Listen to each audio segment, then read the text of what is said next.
Halo, jumpa lagi dengan saya di channel Ali Studio. Nah, di video kali ini kita akan mereview langsung ponsel terbaru dari Vivo yang akan dirilis pada tanggal 23 November ini. Atau lebih tepatnya, akan segera dirilis pada hari ini. Karena dari banyaknya teman-teman yang request dari video saya sebelumnya, yaitu pada video preview Vivo V23e kemarin. Nah, dan di sini saya sudah berkesempatan untuk mereview langsung ponsel terbaru dari Vivo tersebut, yaitu Vivo V23e. Ponsel ini hadir dengan berbagai perubahan sekaligus peningkatan dibanding generasi sebelumnya. Lalu kira-kira seperti apa peningkatan yang dibawakan dari Vivo V23e ini? Mari langsung saja kita simak sama-sama videonya.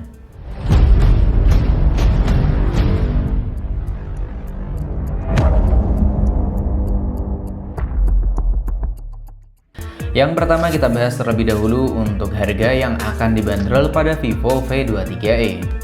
Untuk rentang harganya, Vivo V23e masih sama dengan generasi sebelumnya, yaitu dibanderol dengan harga sebesar 4,4 jutaan rupiah. Dan untuk urusan bodinya, Vivo V23e untuk ponsel dengan harga 4 jutaan rupiah, ponsel ini terlihat sangat premium banget karena sudah menggunakan bodi yang terlihat sangat tipis, serta memiliki bobot yang sangat ringan. Karena untuk ketebalannya sendiri, ponsel ini hanya memiliki diameter mencapai 7,4 mm serta memiliki berat hingga 172 gram yang membuat ponsel ini enak banget untuk kita genggam dan juga tidak licin ketika kita pegang. Kemudian untuk urusan bodinya, ponsel ini di bagian bawah masih terdapat branding Vivo. Kemudian di bagian atas terdapat 3 kamera yang memiliki susunan atau setup kamera yang sangat berbeda dari generasi sebelumnya. Kemudian untuk backdoornya, ponsel ini memang masih menggunakan bodi plastik atau polikarbonat. Namun sekilas kalau kita lihat, ponsel ini bisa banget buat kita ngaca ya. Padahal ini warna hitam, dan ini bisa banget untuk kalian gunakan sebagai kaca atau ketika kalian ingin berfoto atau swap foto dengan kamera belakang. Jadi ini multifungsi. Backdoornya kelihatan keren, hanya saja yang disayangkan dari backdoor Vivo V23e yang berwarna hitam, backdoornya mudah banget meninggalkan sidik jari kita, atau lebih tepatnya mudah kotor seperti ini. Dan untuk mengatasinya dalam paket penjualannya terdapat softcase bening. Kemudian untuk urusan bodinya, ponsel ini masih sama dengan Vivo V21, yaitu menggunakan body flat. Kemudian di samping kanan terdapat 2 tombol, yaitu tombol volume dan juga tombol power. Kemudian di bagian atas hanya terdapat 1 lubang mikrofon, di bagian samping polos tidak ada lubang apapun. Dan di bagian bawahnya di sini terdapat lubang SIM tray yang masih bisa kita tambahkan lagi dengan slot kartu memori karena ponsel ini masih mengemas sistem hybrid untuk slot SIM cardnya. Kemudian di bagian samping terdapat lubang mikrofon, port USB Type-C, kemudian ada lubang speaker. Dan ponsel ini masih menggunakan mono speaker saja. Memang untuk suaranya masih mantap banget yang dihasilkan. Hanya saja yang saya sayangkan kenapa ponsel tersebut tidak di-upgrade menggunakan dual speaker stereo. Kemudian untuk layarnya juga, ponsel ini masih menggunakan resolusi yang sama, yaitu menggunakan layar seluas 6,44 inch dengan layar berpanelkan AMOLED serta memiliki resolusi Full HD+. Dan ponsel ini sayangnya masih menggunakan refresh rate 60 Hz saja. Dan memang hal tersebut sangat saya sayangkan, kenapa untuk ponsel dengan rentang harga 4 jutaan ke atas masih menggunakan refresh rate tersebut. Ya paling tidak sebenarnya untuk ponsel dengan harga 4 juta ke atas itu paling tidak ya, itu sudah menggunakan refresh rate minimal 90 Hz. Dan untuk kita gunakan untuk scroll-scroll atau multitasking, ponsel ini masih cukup enak banget. Karena untuk gambar yang ditampilkan juga sudah cukup akurat karena sudah menggunakan layar berpanelkan AMOLED. Kemudian untuk sistem operasinya juga, ponsel ini sudah menggunakan sistem operasi dari Android 11 berbasis Vantage OS versi 12. Dan di sini kalau kita lihat dari info ponselnya atau tentang ponsel ini di sini tidak ada keterangan menggunakan chipset apa ya. Untuk keterangannya hanya menggunakan 2,5 GHz octa-core dengan RAM sebesar 8 GB dengan tambahan RAM virtual mencapai 4 GB yang diambil dari penyimpanan memori internal. Untuk memori internalnya sendiri, ponsel ini memiliki penyimpanan mencapai 128 GB. Kemudian sudah berjalan menggunakan sistem operasi dari Android 11. Kemudian pada tampilan depan ini pastinya ada sesuatu yang sangat janggal kalau kita tidak bahas mengenai tampilan depannya. Karena di sini memang banyak banget yang mengeluhkan kenapa pada Vivo V23e tidak menggunakan tampilan layar punch hole atau menggunakan tampilan layar neo display. Memang untuk tampilan ini sebagian orang menganggapnya tidak terlalu bermasalah, namun banyak sekali bahkan saya sendiri memang menganggap untuk ponsel dengan tampilan layar Neo Display atau Infinity V Display tersebut kelihatan jadul ya. Ya mungkin alasan Vivo menggunakan tampilan tersebut karena ponsel ini menggunakan sensor selfie kamera yang sangat gede. Bahkan menurut saya ponsel ini menjadi ponsel dengan resolusi selfie kamera yang sangat besar untuk rentang harga 4-5 jutaan. Karena untuk resolusi selfie kameranya sendiri mencapai 50 megapiksel dengan autofocus, kemudian memiliki fitur HDR. Kemudian kalau kita lihat pada situs GSM Arena sih bisa merekam hingga 4K 30 fps. Namun ketika saya coba sendiri untuk pengaturannya hanya mentok di 1080 30 fps. Ini saya nggak tahu untuk setting kameranya atau emang masih mentok di 1080 30 fps. Sedangkan untuk kamera belakangnya, ponsel ini menggunakan 3 setup kamera dengan sensor kamera sebesar 64 megapiksel PDAF, 8 megapiksel untuk lensa ultrawide, kemudian 2 megapiksel untuk lensa makro, serta memiliki 2 LED dual tone flash HDR panorama. Dan untuk hasil foto yang didapatkan untuk selfie kameranya memang benar-benar mantap. Hanya saja untuk warna kulit itu yang tadinya agak coklat ya, itu dibikin sedikit lebih putih atau lebih cerah. Kemudian untuk hasil perekaman videonya seperti ini. Kalian bisa lihat sendiri untuk hasil perekaman video dari Vivo V23e baik itu di malam hari maupun di siang hari. Ini hasil kamera depan menggunakan ponsel dari Vivo V23e. Hanya menggunakan lampu kamar saja.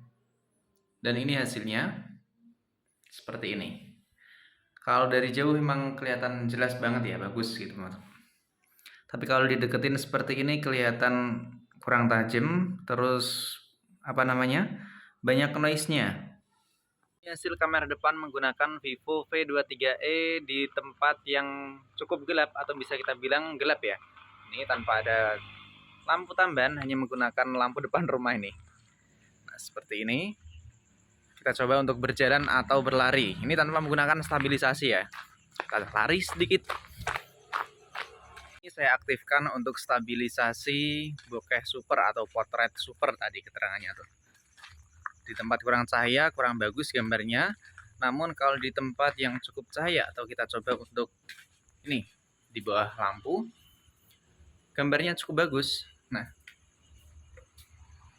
cuman seperti apa ya? Warnanya kayak merah, terlalu merah gitu.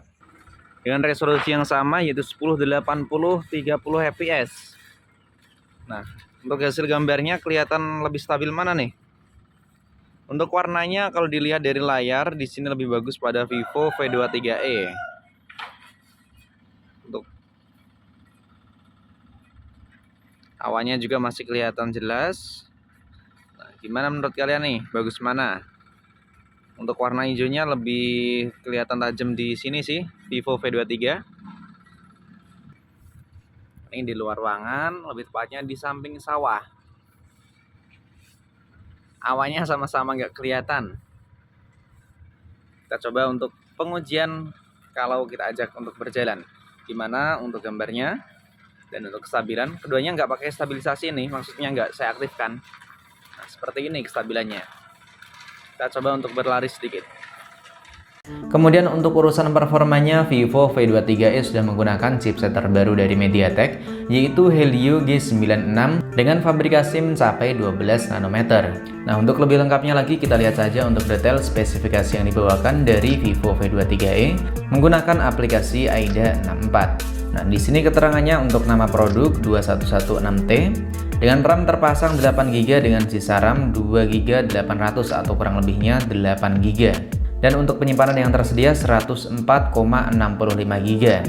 Dan di sini untuk keterangan versi Bluetooth-nya menggunakan Bluetooth 4+. Namun kalau kita lihat pada situs GSM Arena, ponsel ini sudah menggunakan Bluetooth versi 5.2 atau Bluetooth generasi terbaru. Kemudian untuk hasil skor AnTuTu yang didapatkan dari Vivo V23e, ponsel ini bisa mendapatkan skor mencapai 306 ribuan. Kemudian dengan chipset dari MediaTek Helio G96, Vivo V23e ini bisa kita ajak bermain game PUBG Mobile dengan setting HD tinggi atau bisa kita gunakan juga dengan setting Smooth Ultra.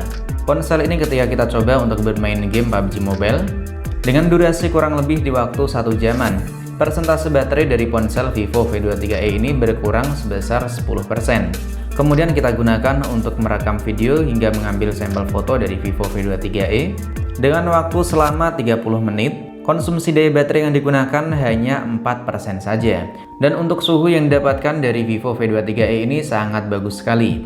Karena kita gunakan untuk merekam video atau lebih tepatnya standby pada menu aplikasi kamera. Dengan waktu selama 30 menit ponsel ini nggak terasa panas sama sekali. Dan konsumsi baterainya menurut saya sangat awet. Dengan durasi waktu yang sudah digunakan dengan berbagai aplikasi yang sudah kita coba. Karena untuk kapasitas baterai dari Vivo V23e, ponsel ini tidak memiliki baterai sebesar ponsel-ponsel umumnya.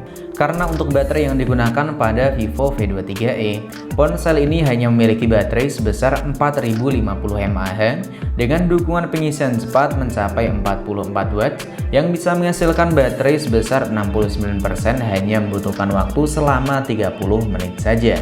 Jadi untuk konsumsi baterainya memang bisa kita bilang ponsel ini sangat bagus sekali. Kemudian untuk beberapa fitur lain yang belum saya sebutkan, ponsel ini sudah memiliki fitur NFC, menggunakan sensor sidik jari under display, kemudian sudah memiliki gyroscope, dan yang paling saya sayangkan ponsel tersebut tidak memiliki jack audio 3,5 mm.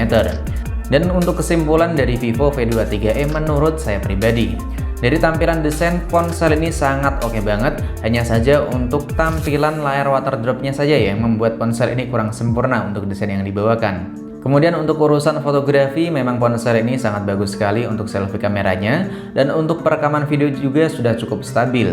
Kemudian hal lain yang membuat saya suka pada ponsel ini ada pada dimensi yang dibawakan. Jadi ponsel ini sangat tipis dan juga ringan untuk kita pegang, dan pegangannya juga tidak licin seperti ponsel-ponsel lainnya. Hanya saja backdoornya sangat-sangat mudah sekali kotor. Kemudian minus lain yang saya rasakan pada Vivo V23e, ponsel ini yang sangat kita sayangkan tidak memiliki jack audio 3,5 mm, kemudian belum memiliki dual speaker stereo. Dan kesimpulan tersebut menurut penggunaan saya pribadi. Jadi buat kalian yang punya saran atau mau request untuk pengetesan pada ponsel Vivo V23e ini, coba kalian tulis saja di kolom komentar. Dan untuk requestnya nanti lain waktu akan kita bahas pada video selanjutnya. Dan buat kalian yang tertarik untuk membeli Vivo V23e, kalian bisa cek link pembeliannya di deskripsi pada video ini. Pada link video ini adalah untuk ponsel baru ya, bukan ponsel bekas review. Sampai di sini dulu video dari saya. Sampai jumpa lagi pada video selanjutnya.